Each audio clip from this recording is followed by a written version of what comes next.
Hi everyone, my name's Anne-Marie. Welcome to this tricks and technique video.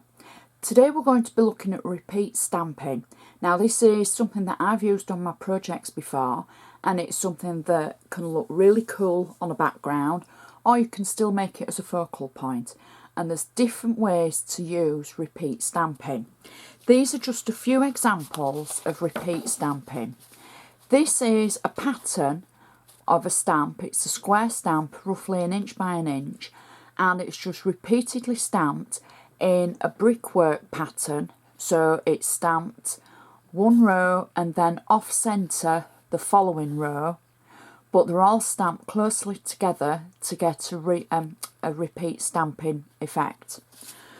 You can use repeat stamping with any of your stamps and use them, maybe your sentiments, and then put one as just a highlight colour. So you've got the ones blending into the background, and then you've got one as a focal point. These, as many of you know, are my favourite all-time stamps from Anna Griffin, and these are the chalkboard stamps for all occasions. These work so well for repeat stamping, and this is simply stamp after stamp, again for a background.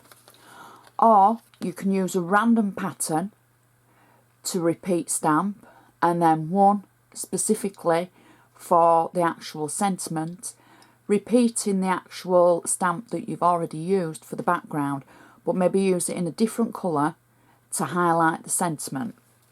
So how do I repeat stamp, I hear you say? Right, well let's do a little bit of stamping.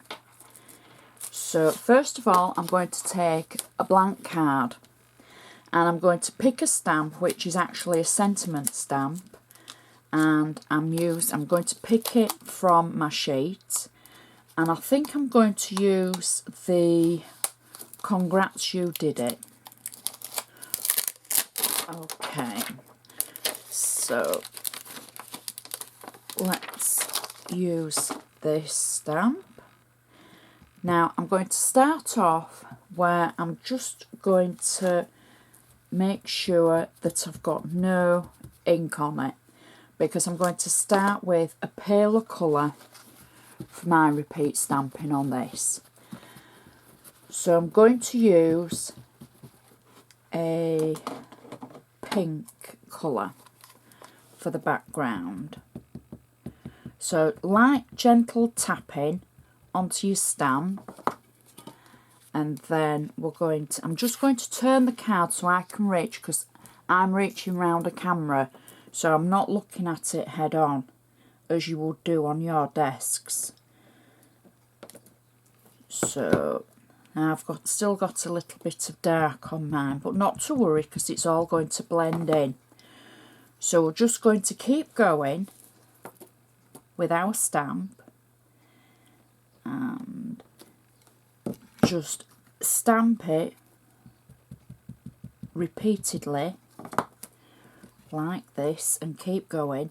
Now for me, I don't think you have to have it perfectly straight, for the simple reason that it's going on a handmade card or a project, and that means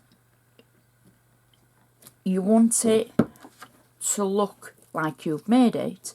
You want it to be perfect, but you don't want it to look as though you've just got it from the shop down the road and you've bought the backing paper, because you're making it yourself.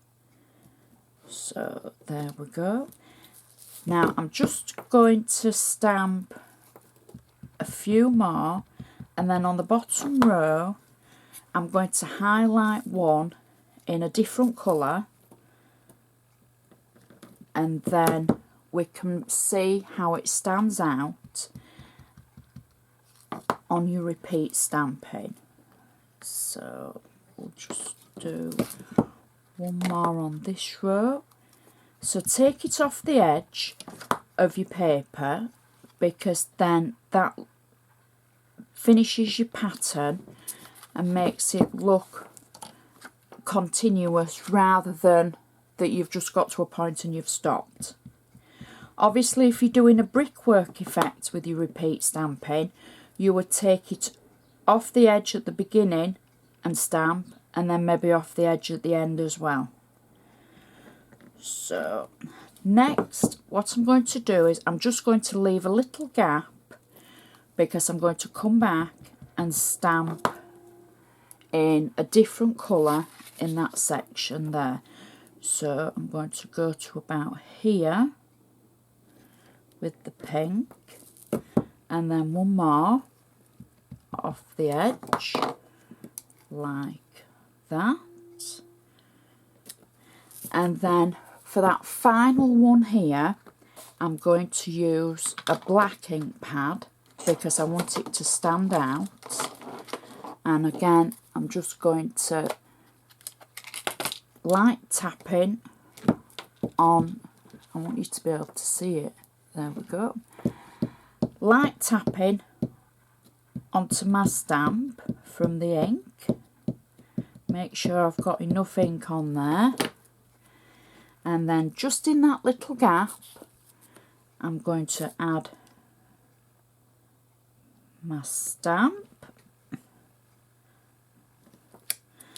And that creates a fantastic background that you could just add a simple ribbon to. Flowers, you could make it, that one could be made into a guy's card. You could adapt it for the person that you're sending it to. It doesn't have to be in this colourway, it could be in any colourway, but that shows how you can use your sentiments in repeat stamping just to get your background and make the sentiment focal point for the card. So that, I think, would make a great background for any card. So that's how we do our repeat stamping, and I hope that's helped and given you an idea and just a little bit of an insight of how I do the repeat stamping for some of my projects. So I'd just like to say thank you for watching, and I'll see you next time.